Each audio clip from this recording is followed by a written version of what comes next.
eu te conheci lá, deu pra ver que você é uma mulher muito forte, mulher muito firme. Conversando contigo aqui nos bastidores também, né? E todo mundo que te conhece agora, ou vai te conhecer a partir de agora, também pode ter essa impressão. Mas a Grazi do hoje é uma construção de uma história um pouco É uma difícil, construção né? bem grande, né?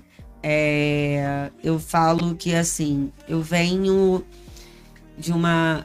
A Grazi é uma criança que cresceu na roça, né? Muito moleca. E olha pro estilo da Grazi, não parece, né? Aí né? você Quem cresceu olha no fala Rio. assim, é muito engraçado onde eu chego, as pessoas falam assim, essa Patricinha. Eu fico pé da vida. Eu fico com meu pai. Estereótipo não ajuda, não, Grazi. Sempre isso. Mas assim, eu era uma moleque mesmo, de jogar bolinha de gude, soltar pipa, fazer pipa, sabe? Meus primos eram complicado, porque meus filhos...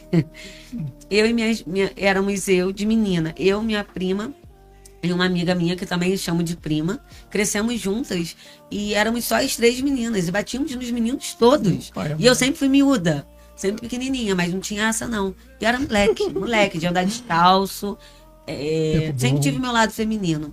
Isso eu cresci assim, né? Cresci na roça, tive muito infância. Mas aonde? Roça onde? Na posse. Na posse. E de pescar, eu tive o meu pai de criação, que foi quem me ensinou a ser a mulher que eu sou hoje. Eu era um molequinho do meu pai. Nós saímos, meu pai era pescador, eu morava próximo da represa. Nós saímos 4 horas da manhã, os finais de semana, para poder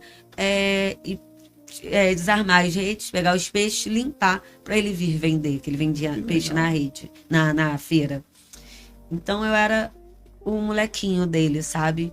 E aquela que eu aprendendo a andar de bicicleta, eu caía, eu levantava...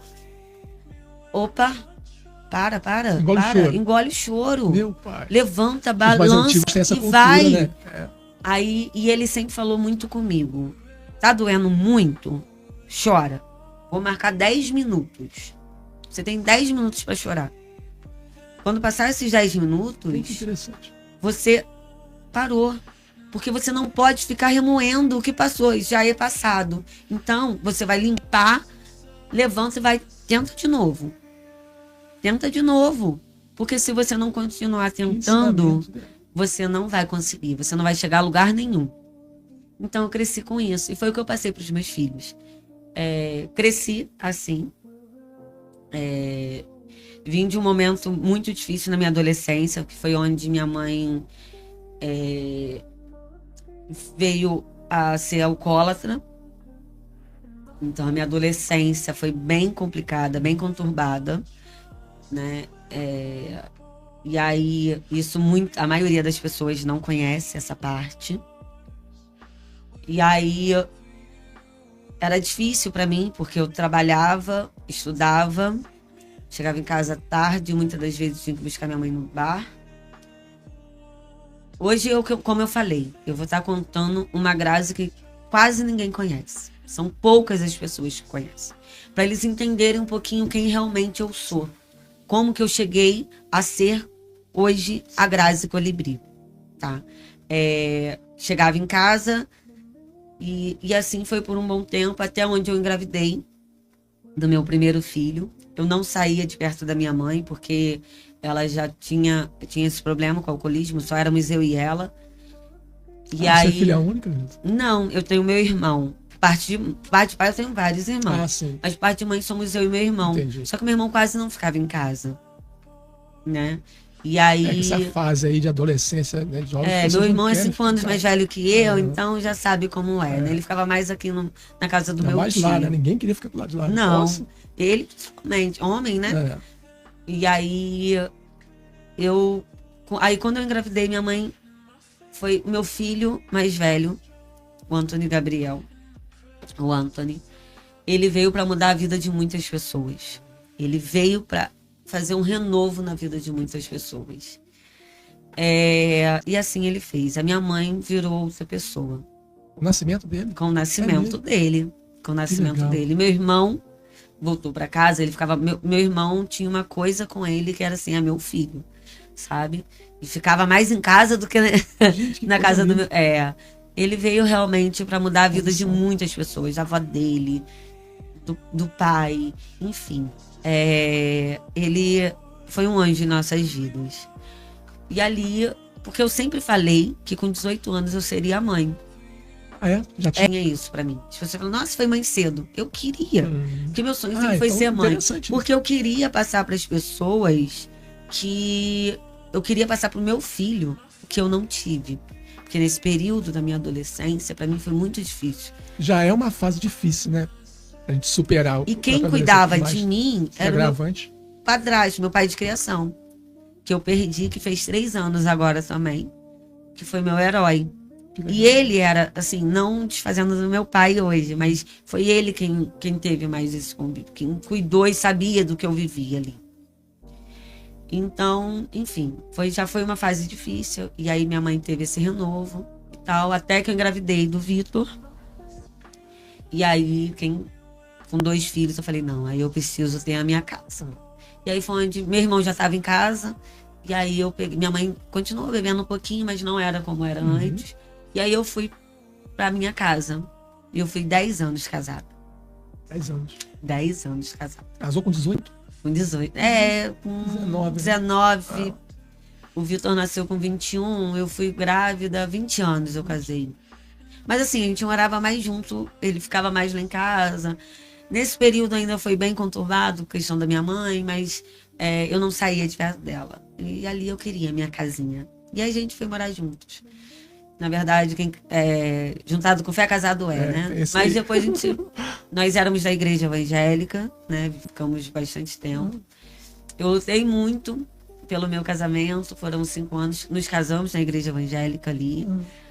No na posse civil. mesmo? Na posse. Pastor Sebastião. Foi um casamento, a gente tinha uma família muito linda, né? Mas chegou um certo ponto que o amor acabou. E aí eu me separei, depois de 10 anos.